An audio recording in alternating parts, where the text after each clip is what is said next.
60 grams of carbohydrates through per hour. If we're trying to hit 120 grams, we're going to have a bit of a bottleneck. It's probably going to sit in our stomach, might cause us to feel a bit sick. So what we need to do is we need to try and open another door, and to do that we need to use a different type of sugar. So for example, fructose.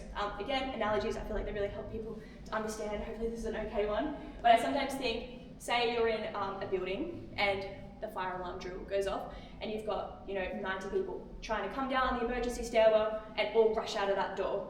You're going to have a little bit of a bottleneck if 90 people are trying to fit through that one door, but as soon as you open that second door, now we've got like 45 people able to kind of get through each door. It goes through so much faster, everyone's safe.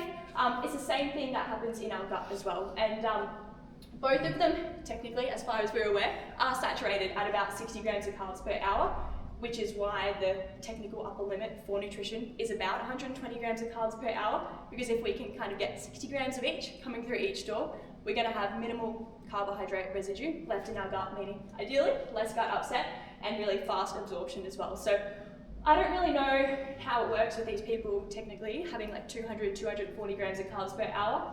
My opinion is that yes, you can consume it, but not all of it is getting absorbed every single hour, and each hour that goes on, there's a little bit of increased residual carbohydrate in our gut, which if you're highly trained is not a problem, but if you're a newbie and you're trying to push 100, 120 grams of carbs per hour, what that means is each hour we're going to have potentially 30, 40 grams of carbs left over that hasn't quite been able to get digested. So, if you're sitting here thinking, oh my God, I need to try 90 to 120, maybe 150 grams, you really don't need to. I think it's important to just test in training, see what feels good for you. I think for my first Ironman, I did like 65 grams of carbs per hour. And that felt so good for me. I don't need to go up super high. You've just got to find your own limit, and I think you can do that over time by trialing it. Yeah, there you go, 30 plus 60, example A is 45 and 45, but however it goes in the gut. And then just coming back to the gels, like I said, if you're buying a commercially made product, it's already going to be dosed really well for you, so you don't really need to pay attention to it. And to be honest, there's no optimal dose really. What the dose depends on is how many grams of carbohydrates you're actually consuming. So based on the science, the optimal dose is based on how many grams you're targeting per hour. So if we're more in that middle range, it really doesn't matter because you're not maximizing your saturation capacity anyway. Once you start venturing into that 60 to 90, because of that kind of transporter analogy, we're kind of going more of like a 2 to 1. And then for high carbohydrate intakes, it's really going to be minimal because we're trying to share that entry to the transporter across both doors. So all I'm saying is I'm providing you with this information, but if you're choosing your own nutrition, you probably don't need to worry about it unless you're making your own drink mixes, for example, with fructose and maltodextrin powder and an electrolyte tablet. But pretty much say if you were doing that, you could easily do 60 grams of maltodextrin, 30 grams of fructose, and maybe chuck in a precision sachet that Jay gave us today. So that would be like a really great way to actually make a drink mix, but then you've got to do a bit of trial and error in terms of does it work well for you in 500 mils or 1,000 mils. If you are someone that makes your own drink mixes, please feel free to send me a message and I'll help dose them for you. But otherwise, you don't need to pay attention. If you follow me on Instagram or Jake, you would see that I already posted this because I was lazy and I wanted to recycle some content. But just quickly, going to talk about training your gut because we don't want any of this in busso. But if you could race like Christian, obviously that would be awesome. Again, we're 6 weeks and 1 day out. So hopefully you can tolerate some nutrition before and during exercise, but if you can't, hopefully you've taken a few things away from today. It's important to understand that yes, what you eat can influence gut issues. So I'm talking in the Portaloo, nauseousness, throwing up on the side of the track. We don't want that, it's uncomfortable. Ironman's already hard enough as it is, but it's not just food, it can be things like stress. So I've got a lot of clients who no problems ever in training, and then as soon as race day comes around, they get really nervous and they're at the beginning and like, oh my God, I need to go to the toilet like 3 times. And it's because adrenaline can either increase gut motility, so for example, you've got diarrhea or you're having to go to the toilet 3 or 4 times, or some people they find it impacts things like constipation. So it's important to also understand, if you can, I'm not a psychologist or a mindset coach, but sometimes as well, being able to really calm yourself before a race, if you are someone that's predisposed to gut issues, can be really helpful because there's a really strong link between the brain and the gut. And what that tells us is, okay, any type of anxiety, stress is going to trigger that fight or flight response. It's the same reason that sometimes people will wet themselves or shit themselves when they are scared or terrified because the body's just trying to evacuate any additional weight. So again, hormones can play a big role in why you have gut issues, but maybe when you're doing a casual training session you don't. Mechanical stress, especially in running, all of that like jostling around of your water and your food is going to increase peristalsis, which is just the movement of your intestine tract trying to pass your food stuff through. And if you do happen to have any gut-related conditions, for example, IBS, Crohn's disease, that you've already got a sensitive stomach, so just being considerate of that as well. Things you can do, however, to train your gut is, not go straight to 90 to 120 grams of carbs per hour. Maybe start at 30 grams and see how you feel. Over time, wake up 45 minutes before training, have your banana. As time goes on, maybe you could do it 20 minutes before you head out the door. So just try and increase the frequency and increase the amount of volume that you eat slowly over time.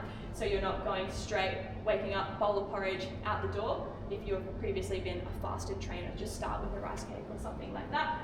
And increase your daily carbohydrate intake as well. So sometimes we see individuals that have a relatively low carb intake, but are training a lot and are constantly trying to put a lot of carbs into their body during races.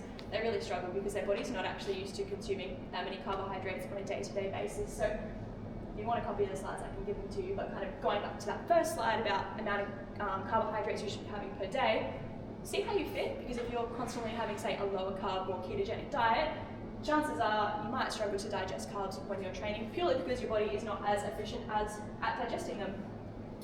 Just some really clear examples. Don't need to go straight to the oats, have something small first, and hopefully everyone here feels comfortable eating before their race, because we have not many weeks to go. What I do is completely irrelevant to you guys, but I thought it might just be a really clear example of how I put everything that I've just told you into practice for myself. I love doing this stuff, but I feel like part of me probably only does it because I can be a guinea pig to myself. But this is me terrified in Cairns. This is pretty much it, my morning. So like I said, get up, have that more substantial breakfast a few hours out. In Cairns, you have to get a bus at like 5 a.m. and it was just way too early. So I took extra snacks. I had a couple of snacks throughout the morning, that really helped. And then throughout the race, I need to read it through, but I had a combination of solid foods, a few gels, mostly liquids on the bike. And then when I hop onto the run, I'm just more of a liquid person, but I sometimes say to people, if you can stomach solid food on the bike, it's always a great way to just give your body that slower digesting, slower release fuel, because, depending on how fast you go, I'm not very fast, but, multiple hours of gels can also have a laxative effect. So it's up to you. I think reflecting is very important. So if you've only got a few weeks left of training and you're maybe still having some issues with your training, just after each session, like, okay, what worked well and what would I maybe do on race day, or what's still not quite working for me and I kind of need to go back to the drawing board. I do that after every training session and race because I love nutrition, obviously. But for example, in Cairns, like the solid foods worked really well for me, but I wish I had more. I probably should have drank a little bit more electrolytes, but on my bike at the time I only had 2 bottle cages, and then I probably should have actually had some extra electrolytes, maybe in special needs or something. So things worked really well, but I think it's always important to kind of reflect on what you can actually improve on. And even this year in Busso, write down, just like spend 2 minutes, notes on your phone, what you did, what worked well, so that when you're training for your next race, you can use that as your base plan, or you remember, oh my God, I started feeling a bit sick at kilometer 35, what was it? And then we can work towards that moving forward, fixing it. Quickly talk about hydration. So this is a very personalised one because everyone has such different sweat rates. Pretty much what we see in the literature is anywhere from, say, 500 mils, even up to 2 litres per hour. My boss, for example, he always lets me know how he's going with his training. And there was one run where he was 1.8 litres per hour, literally just a 1 hour run. And I am probably more like a 400 to 500 mil litre sweat loss per hour. So everyone's very different. It's really hard to give you a one-fits-all approach. But if you want to have an idea as to what your sweat style is like, something that you could do is hop on your scales, weigh yourself before a training session, just jot down the amount of bottles that you consume during, and then weigh yourself again after. We do a little bit of quick math, and we figure out what your kind of total sweat loss was over the session, and then we can divide that by how many hours your session was, and get a really rough gauge as to, okay, I lost about 1 kilo per hour. Of course, that doesn't account for if you stop to go to the toilet or just naturally burning through muscle glycogen, but we could say, okay, maybe you're losing 800 to 1,000 mils of fluid per hour, and then you can better tailor your hydration. So again, not something that I can say, hey, let's all aim for this, but that could be maybe something you can do at home, because again, we pretty much see the ranges are quite varied. Obviously we are made up a lot of water, about 70%, so water is very important. Muscle cramping, cognitive function, heart rate, blood pressure, all of those types of things which are important day to day, but also during a race. And obviously when we start to become dehydrated, we do see decreases in our training performance as well. So yeah, GI problems, increased heart rate, obviously struggling to focus, or dizziness as well, poor body temperature regulation, and decreased muscular endurance. So when we think about our blood plasma is blood, but also water. So as we become more dehydrated, the blood becomes a lot thicker, and our body has to work harder to now pump all of that blood through the body. So that might result in, say, increased heart rate. So during the race, a couple of things that you guys can look out for is, say for example, you may be following things relatively as planned, or even in a training session, you haven't had a caffeinated gel, but you're starting to notice, hey, like my heart rate is a lot higher than it normally is in training. That could be a really good sign for you to maybe grab an extra cup of water at that next aid station, because as we become dehydrated, our body is working harder and harder to pump all of that blood throughout our body, and as we become dehydrated, we're also worse at regulating our temperature. So busso could be super hot, you don't really want to run the risk of overheating, because one, not great for performance, but also when our gut is dehydrated, we don't have enough fluid here, that makes digestion really hard as well, and then that's increasing your risk of, I guess, stomach distress. So I do think doing that activity on the previous page is helpful, because then at least you're not going in blind with how much fluid you're aiming for every hour. This is probably irrelevant with Ironmans because most people just pee on themselves and you can't really check, but in training, a really simple kind of classic way to really check how you're going with your hydration is a little pee check. So if it's clear, we don't really want that. We don't want it to be too clear because we don't have enough electrolytes in our body. If you do go to the toilet, even just day to day, add some extra salt to dinner, take a salt tablet, have a Gatorade. If we're at the completely opposite end of the spectrum, we've got a problem, might be experiencing, say, rhabdomyolysis if it's at the end of an event, seek medical help if you're there.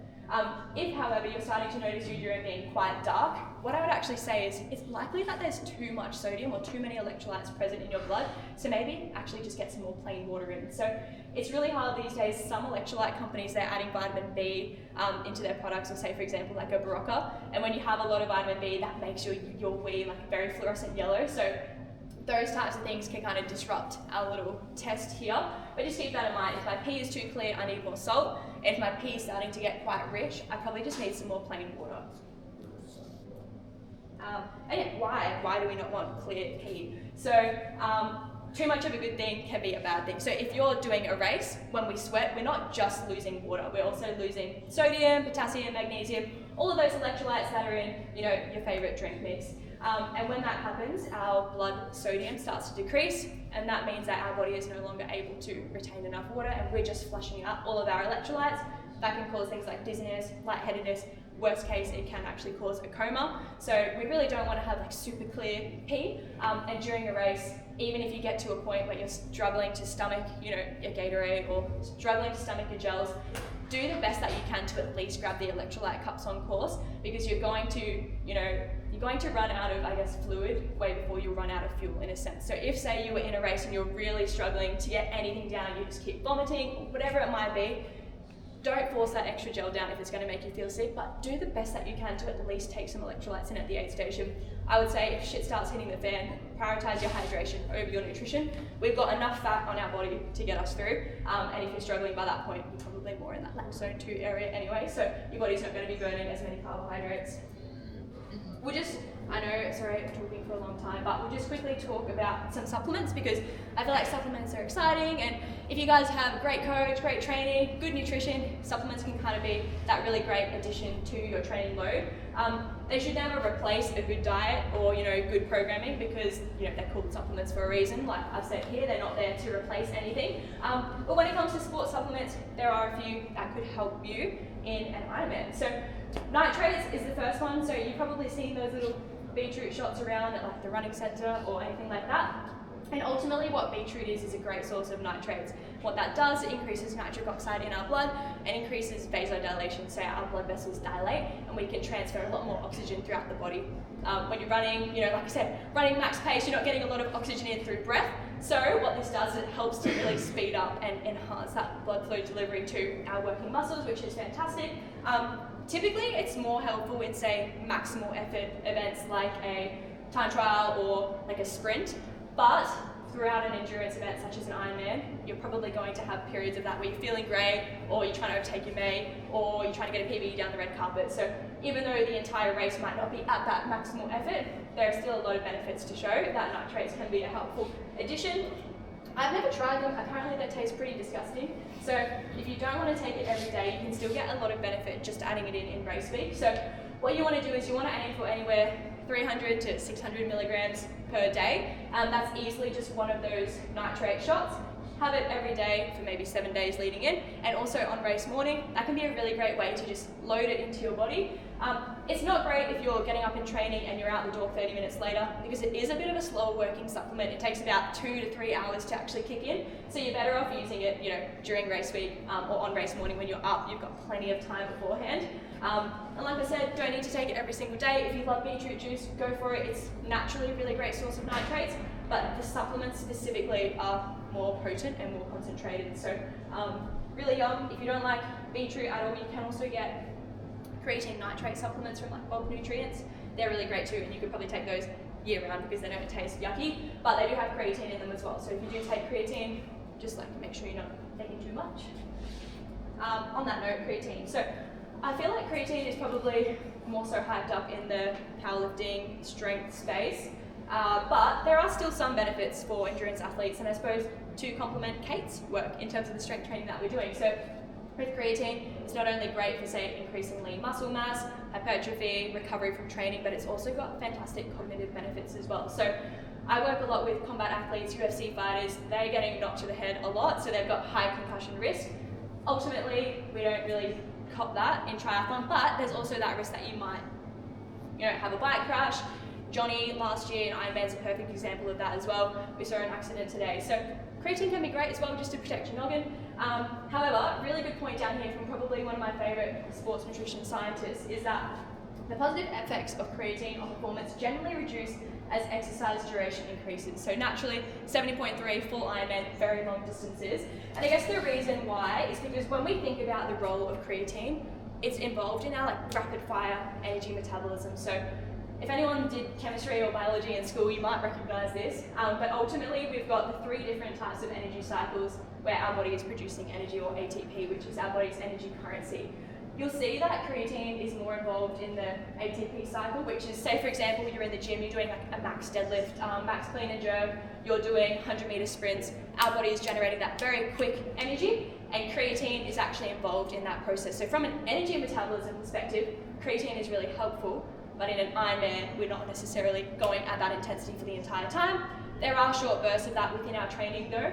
For example, if you're doing efforts, FDE, or maybe you also do powerlifting, weightlifting on the side. So it can be helpful, but there are a couple of things to think about. It's not an instant performance booster. It does take time for your body to increase muscle creatine saturation. And I guess for endurance athletes, sometimes weight is a bit of consideration. We've got people who are either trying to manage their weight or achieve their race weight. Similar to carbohydrates in a sense, creatine actually draws water into the muscles. So depending on how you feel, that can be a bit unnerving for some people. A lot of people will tell you to, do a creatine load if you're conscious of how your body might hold water.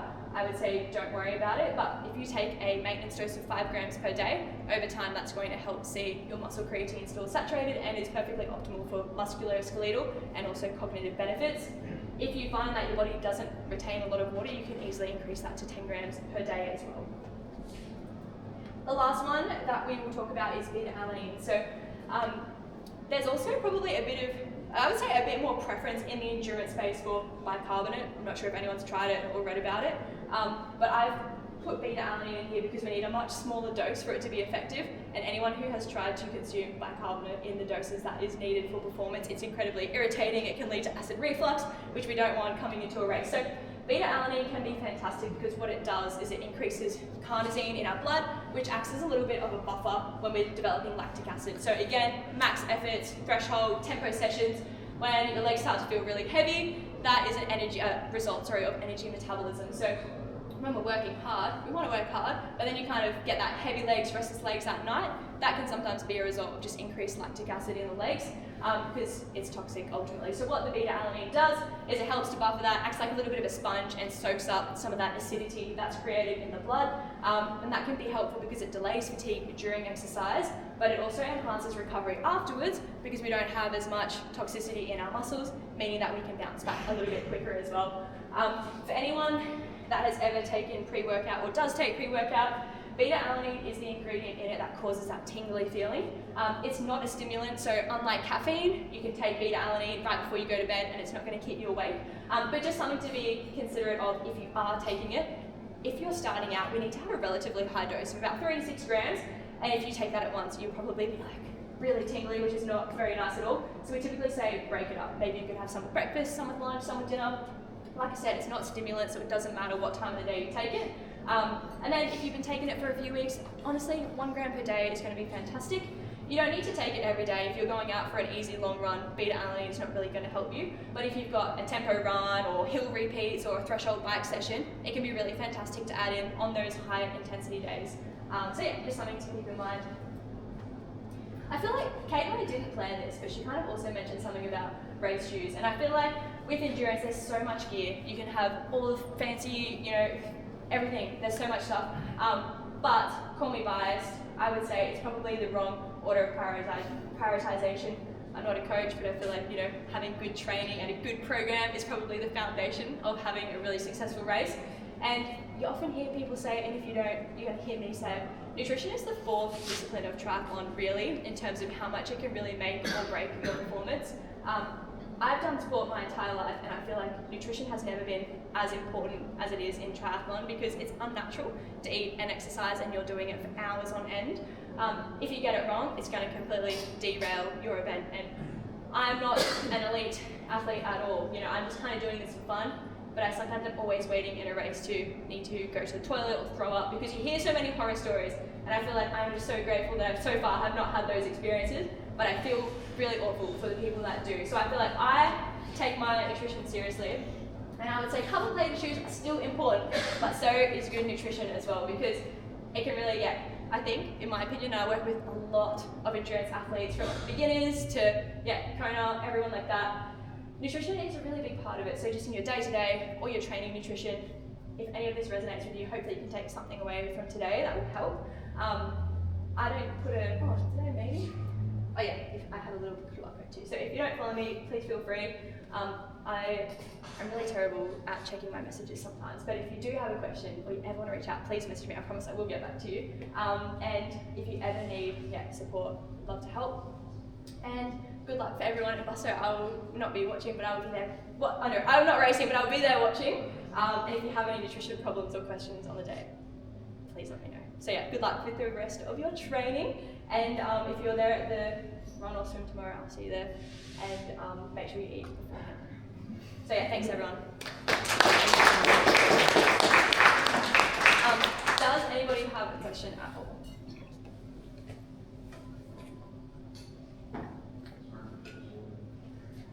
Easy, no questions.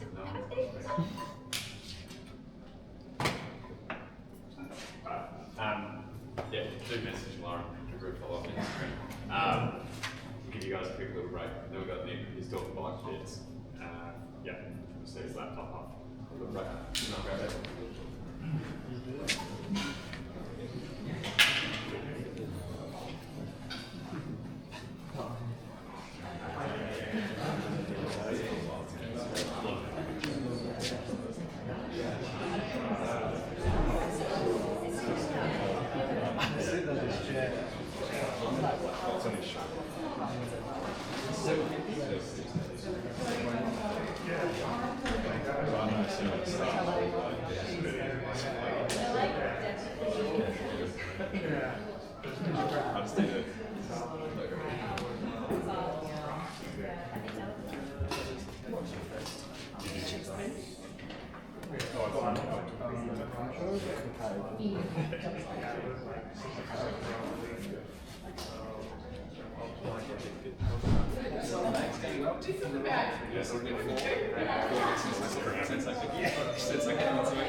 That's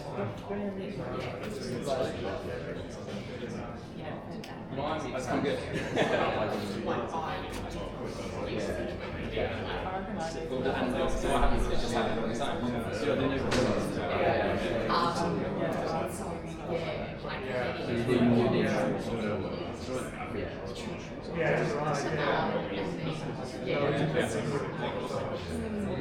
You just did it without even thinking.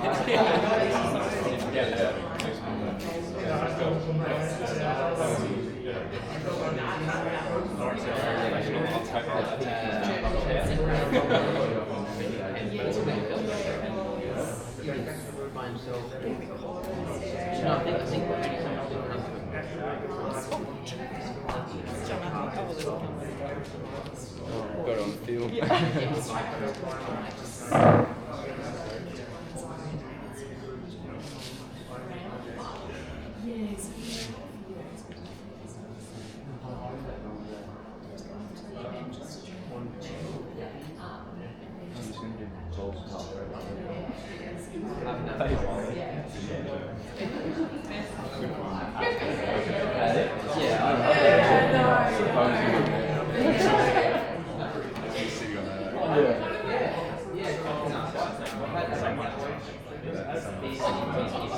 Yeah, seeing the race up.